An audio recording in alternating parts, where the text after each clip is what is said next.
Hello, friends, and namaste. This is your host, Preetha Lal, and welcome back to the sacred space with me, where we spend time reading the book Eternal Values for a Changing Society by the late Srimad Swami Ranganathanandaji. As you are aware, if you're following this podcast, Swami Ranganathanandaji was the 13th president of the Ramakrishna Matan mission, but he was also so much more. He was a scholar par excellence, a philosopher, a teacher, a spiritual ambassador. This multi-volume treatise that I have decided to read to you through this podcast is a testament to the breadth of his knowledge and the depth of his wisdom. Today we will read the entire chapter titled The Spirit of the Upanishads. This was a talk that was delivered over All India Radio on December 21st, 1950. The Swami introduces the philosophy and the perspectives of the Upanishads and goes on to explain the essence of all 10 of them. He then goes on to discuss the synthesis of this ancient Hindu scriptural text with the dynamism and the universality of life and living that finds relevance even today. The timelessness of the text is beautifully explained, and how the socio-spiritual characteristic of India is rooted in these texts. Let us begin. The Spirit of the Upanishads. Introduction. The closing period of the Vedic age in ancient Indian history is marked by an intense activity on the plane of thought when some of the greatest of our thinkers and sages, individually and in groups, wrestled with the problems of life and experience. The impressive record of these endeavors has been preserved for posterity in the Upanishads, which form the closing portions of the vast and varied Vedic literature. Containing as they do the quintessence of the Vedas, the Upanishads are also known as Vedanta. One of the most important features of the Upanishads is the fearless quest of truth characteristic of them. We come across students and teachers discussing and expounding basic problems of religion and philosophy, undisturbed by the thought of there being a public to please or critics to appease, as Max Muller terms it in the 3 lectures on Vedanta philosophy. And with an earnestness and thoroughness rare in the history of philosophic thought. They considered no sacrifice too great in their search for truth, not to speak of earthly pleasures and heavenly charms. They dared to achieve the still more difficult and rare sacrifice that the seeker after truth is called upon to make, the sacrifice of pet opinions and pleasing prejudices. The atmosphere of freedom. A second important feature of these Upanishads is the atmosphere of freedom pervading its quest of truth. Thought forges ahead from step to step under the stimulus of a passion for truth and in an atmosphere of perfect freedom, and in the process of a graceful conflict and exchange of views and theories, unhampered by fear of authority and love of dogma. There emerges the beautiful edifice of thought known afterwards as Vedanta, whose rationality and spirituality had made it a synthesis of philosophy and religion in one. An arresting procession of students and teachers, an impressive record of their dialogues in small groups and large assemblies, a flight now and then into the regions of the sublime recorded in songs of freedom, graceful and direct, an array of beautiful metaphors and telling imageries, serving as feathers to its arrows of thought and flight. These varied features invest the Upanishads with the beauty and charm of enduring literature and the greatness and strength of lived philosophy. The Principal Upanishads. The Principal Upanishads are accepted as 10 in number. They are Isha, Kena, Katha, Prashna, Mundaka, Mandukya, Taittariya, Aitareya, Chandogya, and Brihadaranyaka. Among these, the Brihadaranyaka and the Chandogya are the two longest ones. The Kena, Mandukya and the Taittiriya are especially important, each of them expounding an essential aspect of the Upanishadic thought. The Isha Upanishad provided the fundamental theme of Vedantic thought, the divinity of the human being and the nature and the inherent spirituality of life, when, in its very opening verse, it made the famous proclamation, "Whatever changeable there is in this world should be enveloped with God." The Aitariya contains a discussion leading to the spiritual character of the Absolute. The Prashna, as its name implies, deals with philosophical problems in a general way through the medium of a dialogue, while the Mundaka, after analyzing Vidya, science or knowledge, into the higher and lower, Para and Apara, bursts into songs of freedom and delight as it soars into the region of Paravidya. The Katha Upanishad stands in a category all alone, blending in itself the charm of poetry, the depth of mysticism, and the strength of philosophy. It contains a more unified exposition of Vedantic thought than is found in any other Upanishad. Its appeal is heightened by the two characters that adorn its dialogue, young Nachiketa, the student, and old Yama, the teacher. It is an arresting instance of young, pulsating life, inquisitive and fearless, knocking at the doors of death, the terrible, and extracting from it wisdom that lies beyond life and death. The Brihadaranyaka Upanishad is a veritable forest of thought and inspiration.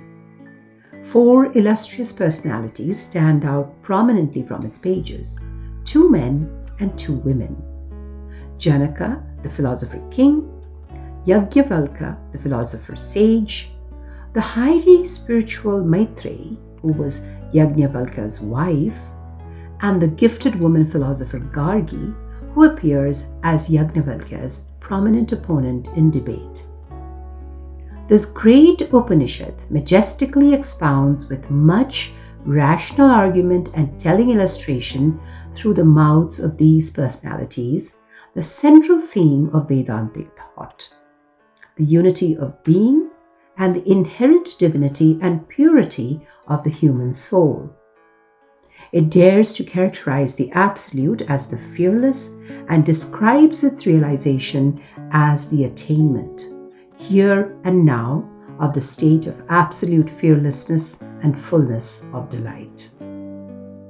In the Chandogya Upanishad, we are introduced to lovable truth seekers like Satyakama, Shvetaketu, and Narada, and great teachers like Aruni and Sanat Kumara.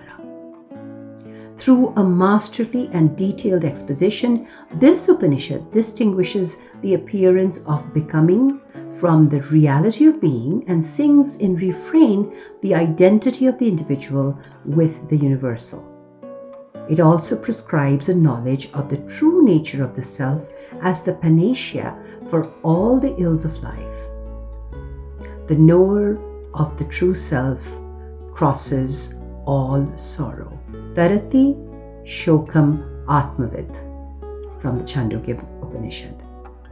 Through the deeply human story of the discipleship of Indra and Virochana under Prajapati, this Upanishad also helps to distinguish materialism and its bitter fruits of selfishness and strife from spirituality and its elevating results of peace and fellowship.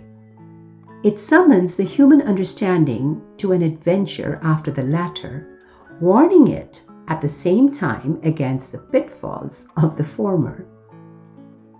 The Taittiriya Upanishad discusses the nature of the human being through a thoroughgoing study of its individuality, which it analyzes into 5 koshas or sheaths: the material, the vital, the psychical, the intellectual, and the intuitive, in the innermost core of which it finds the real self of the human, the Atman, ever pure, ever free, and of the nature of Sat Chit Ananda.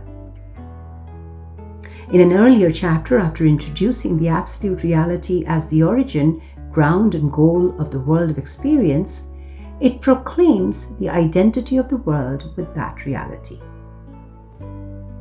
The Kena Upanishad takes up this notion of the ultimate reality as the origin, ground, and goal of the world and purifies it of all touch of relativity and finitude by revealing its character as the inner self behind all perception and thought. In so doing, it also reveals the ultimate reality of the Upanishads as a given fact of experience, the ever-present subject of all experience, and not as a mere speculative or logical presupposition. And lastly, we come to the Mandukya Upanishad, the shortest of the Upanishads, with only 12 verses amplified and expounded by two great philosophers of later day, Gaudapada and Shankara. We seem to be gathering up the results of all these various investigations in a brief and sweeping effort at a rational synthesis of all experience, physical or vital, mental or spiritual, to arrive with a fresh certitude, following the royal road of rational inquiry at the self-same truth of the divinity of the human being and the solidarity of all existence. The Upanishads, their boldness and sweep of thought. Astounded by the boldness and sweep of thought of the Indian sages, Max Muller, after giving expression to his feeling of reverent admiration for the lofty and enduring edifice of thought that they built, remarks in the 6 systems of the Indian philosophy as follows. And this is the feeling which I cannot resist in examining the ancient Vedanta. Other philosophers have denied the reality of the world as perceived by us.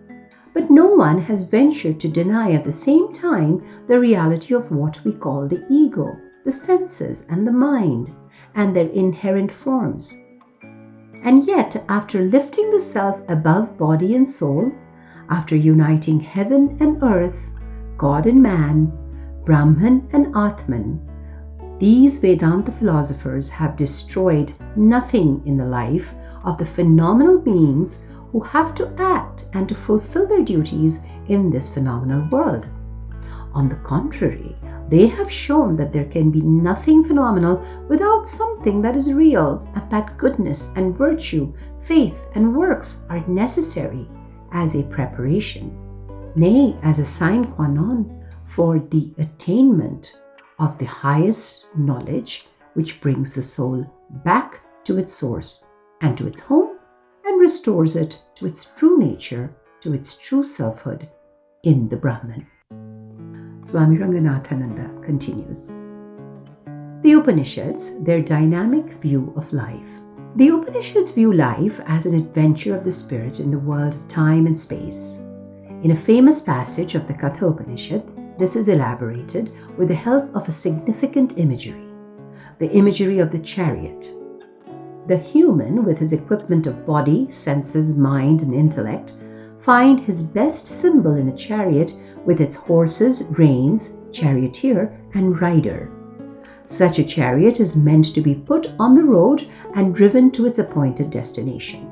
The success of the journey depends less on the smoothness of the road than on the strength of the chariot, the vigor of the horses, the toughness of the reins, and the discernment of the charioteer.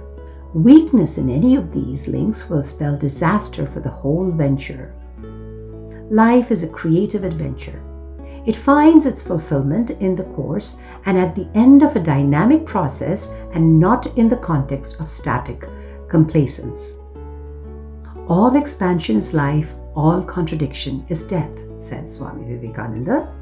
In its long journey to the temple of the unity of being, the human experiences varying stages of excellence of truth, beauty, and goodness, physical or mental, individual or social. At the summit, he is promised the summum bonum, or what the Upanishads term as the highest state of Vishnu or Brahman.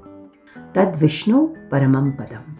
But this long and arduous journey through life needs, for its success, an effective training of the personality. And that training is indicated in a memorable verse of this Upanishad, where we are asked to combine the strength of the body and the vigor of the senses with the force of will and conviction, clearness of vision, and calmness of judgment. He attains the highest end of life's journey who has an enlightened intelligence as charioteer and a tough determination as reins. The Mundaka Upanishad, in a similar strain, summons us to the battle of life, equipped properly. Take up the armory of the Upanishad thought, it says, and sharpening the arrow of self by thought and meditation, shoot at the target of excellence and unerring precision. And the Upanishad significantly bids us Godspeed in our arduous journey from the darkness to light. Swasti Vyaparaya Tamasa Parastat. The message of the Upanishads, universal and perennial. The Upanishadic search for the meaning of life and experience, guided as it was by a pure passion for truth and untarnished by the predilections of personality, has imparted the quality of universality to its philosophy and perenniality to its message. Unlike philosophies elsewhere and other systems here, Vedanta is a living philosophy, and from time it was first expounded to the dim antiquity down to our times, it has been the spiritual inspiration behind the movements of India's soul. The presence of that inspiration in a concentrated measure has ushered in memorable creative epochs in Indian history. The ages of the Gita, Buddha and Shankara in the past, and of Sri Ramakrishna and Swami Vivekananda in the present are such landmarks in our ancient and modern history. The Upanishads are not interested in forging rules and laws for the conduct of our daily lives. If they had done so, they would have reduced themselves to the level of systems that have their day and then disappear. For rules and laws that nourish one age tend to choke a later age. The Upanishads address themselves to the discovery of the timeless reality in the human being and nature, and to providing the food of spirituality to him to quench his nameless and perennial thirst for the eternal. The work of forging laws and rules to guide people's daily conduct and behavior it left to the Smritis and Dharmashastras in the past, as it would leave it to the constitutions and social consciences today. Its theme is freedom and its message fearlessness. It summons men and women to the mighty adventure of the spirit in all its phases, to the realization by each one of their essential spiritual and divine nature and the transcendence of the limitations of finitude.